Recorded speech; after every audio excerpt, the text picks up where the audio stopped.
दुष्ट नरके, अपना भी शरीर। और इन शरीरों में क्या है, ऊपर से चमड़ी लगी है, केवल वही चिकनापन दिखाई दे रहा है, कोई सांवला, कोई गोरा, कोई कैसा, चिकना शरीर। अंदर तो आंतों में जो भरा है, आंतें ऐसी हैं कि आपको बमन हो जाए, देख लो यहां से। मूत्राशय, मलाशय, क्या क्या सब। ऊपर से चमड़ी चिकनी है, इसलिए देख करके हमें लगता है कि शरीर में सुख है, हमारे शरीर में सुख है। ये जो शरीरों से सुख भोगने की, भोगों से तृप्त होने की लालसा है, इसी का नाम माया है कुछ नहीं। भोगते रहो पूरे जीवन, जन्म जन्मांतर, हाथ कुछ नहीं लगेगा। सत्संग नहीं, नाम जप नहीं, विवेक नहीं, तो बच भी नहीं पाओगे, उसी में रमण करोगे, हार जाओगे, उत्साह खत्म हो जाएगा भगवत प्राप्ति का। अब इसके बिना तो हम जी नहीं सकते हो, है कुछ सुख नहीं। आप खुद जो गृहस्थी में, संसार में हैं, आप डायरी पेन रखो अपने पास, किसी भी भोग को नाम जप करते हुए धर्मयुक्त जो भोग है उसको आप देखो भोग के, और उसी समय डायरी से लिखो क्या तुम्हें सुख का अनुभव हो रहा है। उसके बाद लिखो क्या सुख का अनुभव हो रहा है। फिर उसके कुछ घंटे बाद देखो क्या मन की स्थिति है। साधक अंतर्मुखी होकर हर क्षण निरीक्षण परीक्षण करता रहता है अपने हृदय में। बिल्कुल एक भ्रम है, ऐसा लगता है सुख है परस्पर शरीरों में, चाहे पुरुष पुरुष में, स्त्री स्त्री में, या स्त्री पुरुष में, या किसी भी शरीर में। केवल भ्रमात्मक ऐसी माया की वृत्ति है, जैसे स्वप्न में कुछ नहीं होता, पर संयोग की भावना अगर जागृत हो गई तो आपको दोष लग जाएगा, स्वप्न दोष प्रकट हो जाए। क्या हुआ, न कोई व्यक्ति था न वस्तु थी, क्या हुआ, वो ज्यों का त्यों वैसे ही दिखाई दे रहा है। या दुखद वृत्ति, ज्यों का त्यों, ना कोई अस्त्र था, ना कोई व्यक्ति था, ना कोई दुख था, पर पूरा अनुभव होता है। पर यह कब पता चला कि झूठा था, जब जागे। ऐसे ही अज्ञान की वृत्ति में आपको लगेगा कि इसमें सुख है, वो आपके चिंतन के कारण है। मलिन चिंतन होने के कारण, सुसुख वांछा के कारण आपको सुखानुभूति होती है, क्योंकि है नहीं, भगवान के वचन है, तो झूठे कैसे हो सकते हैं। नित्य इस वैरी को कभी ना अघाने वाले काम को मार अर्जुन।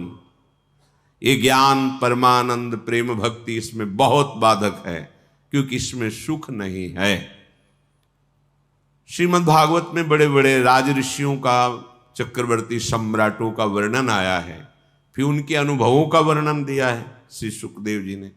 क्यों सुनाया, परीक्षित जी तो परम भक्त हैं भगवान के, और आमरण अनशन व्रत लिए हैं, पानी भी नहीं पिएंगे, तो उनको भोग त्याग के उपदेश की जरूरत ही नहीं। तो गंगा किनारे बैठे ही भगवत चरणारविंद में प्राण त्यागने के लिए तक्षक काटेगा 7वें दिन। लेकिन आंतरिक राग महापुरुषों के वचनों को सुनकर मानने से ही छूट जाता है। यहां पूर्णे गतेपि करणे स्वावांत वन निवस राधिका रामे। तुम कान से सुनकर इसे स्वीकार कर लो, भोग कर अनुभव करके त्यागने के सामर्थ्य नहीं रखते हो। जैसे दलदल में फंसकर निकल नहीं सकता। आदेश कर रहे हैं, करणे स्वांत, सुनो और अपने अंतःकरण में इस बात को स्वीकार कर लो। ये मन बुद्धि प्रेरणा करते हैं बड़े दुष्ट स्वभाव के, कि एक बार भोग ले, एक बार चख लें तो पता चलेगा क्या स्वाद है, फिर हम इसका त्याग नहीं। कह रहे पूर्णे गतेपि करणे, तुम पूर्ण रूप से जो तुम्हारे श्रवणेन्द्रिय में शब्द आ रहे हैं इनको मान लो। ये माया जाल है, जे ही कूदे तो फंस जाओगे, निकल नहीं पाओगे। ऐसा दलदल है कि जन्म जन्मांतर तक के लिए संस्कार ऐसे पुष्ट कर देगा, बस हार जाओगे, लगेगा इसके बिना जी नहीं सकते। दुष्ट नरके, नरक के द्वार का भगवान ने वर्णन किया है कि कौन से नरक के द्वार हैं?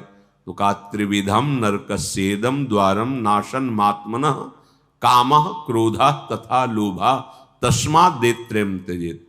मतलब काम चेष्टा में अगर गृहस्थी में है, धर्मयुक्त है, तो वही उसकी पूजा बन जाएगी भगवान के लिए। संतानोत्पत्ति आदि सृष्टि के लिए भगवान की पूजा की भावना से भगवान को नमस्कार करके उनकी वो, अगर वासना पूर्ति के लिए केवल लीलाएं हैं, काम की चेष्टाएं हैं, तो फिर त्रिविधम नरकस्येदम द्वारम, यही नरक का गेम। मतलब आप बिल्कुल द्वार पे खड़े हो, अंदर जाने की आपकी तैयारी है। द्वार क्यों कहा है, नरक क्यों नहीं कहा? नरक इसलिए नहीं कहा कि आप लौट सकते हो, द्वार है अभी लौट सकते हो। आज से निश्चय करो अब लो निशानी अब ना नशई हो, तो आप आगे नरक नहीं जाओगे, वापस लौट आओगे। और अगर इसी में लगे रहे तो द्वार है, फिर आगे निकल जाओगे, फिर नरक भोगना पड़ेगा। नरक माने यंत्रणा, कष्ट, भयानक कष्ट, दुर्गति जिसे कहते हैं। दुष्ट नरके, ये दुष्ट काम आदि नरक पहुंचाते हैं। पर आकर्षण इतना जोर का है कि इससे जोर का आकर्षण हो तो हमें बचा सकता है।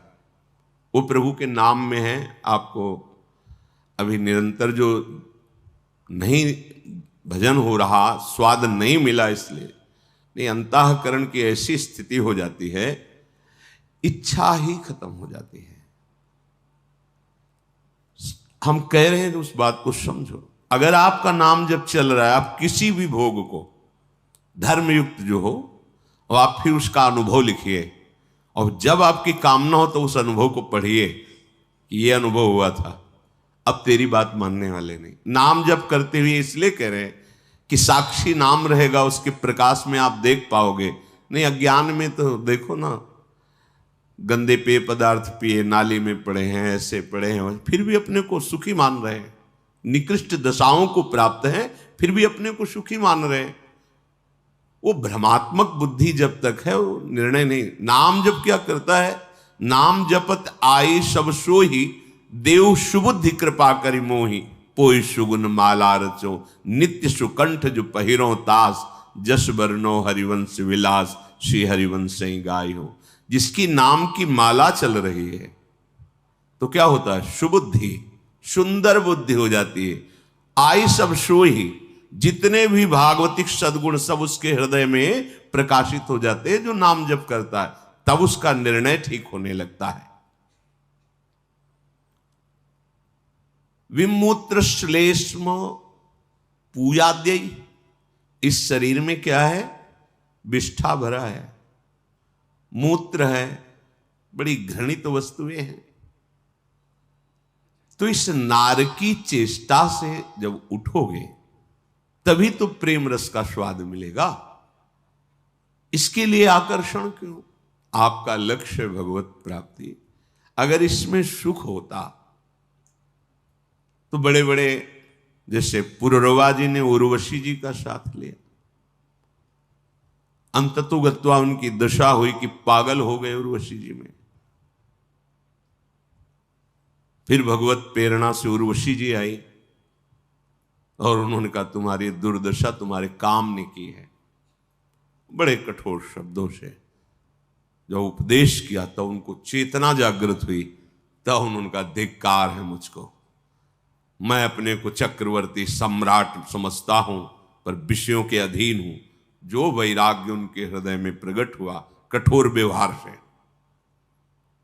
बिल्वमंगल जी चिंतामणि में आसक्त थे, कठोर व्यवहार ने वैराग्य प्रकट किया और वो श्री कृष्ण प्रेमी बने। तो सबसे पहले चिंतामणि जी को नमस्कार किया कि आपके द्वारा अगर कठोर व्यवहार न हुआ होता तो मैं इस काम चेष्टा से फंसा हुआ अपने जीवन को नष्ट कर देता। पूरी सृष्टि इसी से है, पूरी सृष्टि चक्र, जो कोई निकल जाए तो इनाम है महानंद, परमानंद, द्वंद्वों से मुक्त होकर अपने स्वरूप में स्थित, जिसे ब्रह्मानंद, परमानंद, विज्ञानानंद घन, अखंडानंद, प्रेमानंद, बहुत नामों से संबोधित किया जाता है महासुख को। तो तुम कानों से सुनकर त्यागो। श्रीपाद आदेश कर रहे हैं, बहुत प्रवीणता पूर्वक कह रहे हैं, ये मत सोचो कि मैं अनुभव करके त्याग लूंगा, अनंत जन्म हो गए, इसका अनुभव नहीं है। भोगने के बाद थोड़ी देर आपको वैराग्य रहेगा। अगर थोड़ी बुद्धि पवित्र है, आज के बाद कभी ये भोग नहीं भोगेंगे, गलती पड़ गई। और 2 घंटे बाद फिर वही शुरू चिंतन। अगर चिंतन ना करो तो किसी भी भोग में सुख नहीं है। चिंतन के द्वारा संकल्प बनने के बाद सुखानुभूति होती चिंतन में, अब वो क्रिया में उतरता है। तो चिंतन के कारण जो चिंतन में सुख देखा था वो होता नहीं है, पर चिंतन के कारण उसको लगता मैं बहुत सुख भोग रहा हूं। और बार बार वो, कहीं अग्नि में घी डालने से कभी अग्नि शांत होती है क्या? ये कामाग्नि है, जितना इसे भोग दोगे ये बढ़ती चली जाएगी। जैसे बिच्छू के भय से सांप के मुख में हाथ लगा दे, तो बिच्छू का डंक तो जो कष्ट देता है वो थोड़ा, लेकिन सांप का जहर तो मार ही देता है। ऐसे ही काम वेदना की जलन से बचने के लिए काम क्रीड़ा में उतर जाना ऐसा ही है जैसे बिच्छू के डंक से बचने के लिए सांप के मुख में हाथ दे दे।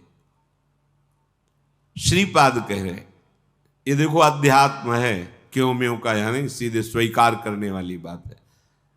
संतानोत्पत्ति रूपी सृष्टि की जो पूजा है धर्म संज्ञ गृहस्थ धर्म में, इसके अलावा सावधानी पूर्वक अपने मन और इंद्रियों को प्रभु में लगा के मुक्त हो जाओ, परमानंद को प्राप्त हो जाओ, चाहे गृहस्थ में हो चाहे विरक्त में हो। बड़े भाग्यशाली हैं जिनकी ये बात समझ में आ गई कि जिसके त्यागने में सुखानुभूति कर रहे हैं उसके रोकने में कैसी सुखानुभूति होगी। पर ये बुद्धि निष्कर्ष ठीक नहीं दे पा रही, मलिन हो चुकी है। भगवान नाम जप से, भगवत चर्चा सुनने से ये पवित्र हो जाती है। बहुत भ्रम है, जासु कृपा सब भ्रम मिट जाए। स्पष्ट वर्णन है क्या? विष्ठा मूत्र श्लेमा पीबादी। कौन से द्वारों में सुख है? कैसा हमें माया के आकर्षण ने गिरा दिया है। श्रीपाद के हरिरीति वृंदावन रति विवेक विरतिश्च दुर्मुत्करति। ये हरि माया तदुप रमायाति दूरतोपायः। ये हरि माया हरि भक्ति को, वृंदावन की प्रीति को, विवेक को, वैराग्य को लूट लेती है, दूर फेंक देती है। बहुत ध्यान से समझिए, ये जो परस्पर शरीर भोगाकर्षण है, आप आंख खोल के देख लीजिए, दूर फेंक देती है। धाम छूटा, नाम छूटा, गुरु छूटा, इष्ट छूटा, मार्ग छूटा। अनंत जन्मों के सुकृत एकत्रित हुए, भगवत कृपा हुई, तब हमें ये परमहंसों का मार्ग मिला है। ये परमहंसों का मार्ग है। नागरीदास जी अष्टक में कहते हैं, एकांत रस प्रिया प्रीतम। मार्ग तो मिल गया, अब हमें इधर उधर देखना नहीं, लौटना नहीं है, आगे बढ़ना है। ये राग द्वेष मुक्त चिदानंद भाव को प्राप्त है, तो इनके लिए किसी का भेद नहीं रह गया।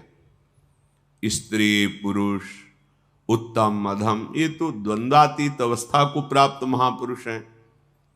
पर ये अपनी सावधानी के लिए जो अपने लोग शरणागत हैं, उस रस को प्राप्त करें। इसमें तर्क की जरूरत नहीं होती। महापुरुषों के वचन सुन करके स्वीकार किए जाते हैं, तर्कना नहीं रखी जाती। जो आश्रय और वासी हैं वृंदावन के, प्रिया प्रीतम के प्रेम रस को प्राप्त करना चाहते हैं, वो इस दुष्ट स्वभाव के वशीभूत होकर कोई आचरण ना करें। ऐसा नहीं कि हृदय में आएगा, नहीं आएगा, विकल करेगा, पर हमारे पास सुरक्षा कवच भगवत चरणारविंदों का आश्रय और नाम है, ये हमें बचाएगा। यदि हम नाम को पकड़े हैं तो हमारे हृदय को गंदा नहीं कर पाएगा, संकल्प बनाकर हमें भ्रष्ट नहीं कर पाएगा। अगर नाम नहीं है तो फिर आपके पास बल ही नहीं है, फिर तो गिरा ही देगा। ये तपस्या आदि के द्वारा नहीं रोका जा सकता। हृदय में जब आनंद की स्फूर्ति होती है फिर से उदासीनता होती है। नाम में आनंद, रूप में आनंद, धाम में आनंद, लीला चरित्र में आनंद, बहुत जल्दी निष्कामता प्राप्त होती है। जो निरंतर नाम का अभ्यास करते हैं और कुसंग का त्याग करते हैं, जिनके संग से हमारे अंदर वेदना प्रकट हो जाए काम आदि की, वो कोई भी हो, हमें संग त्याग करना चाहिए।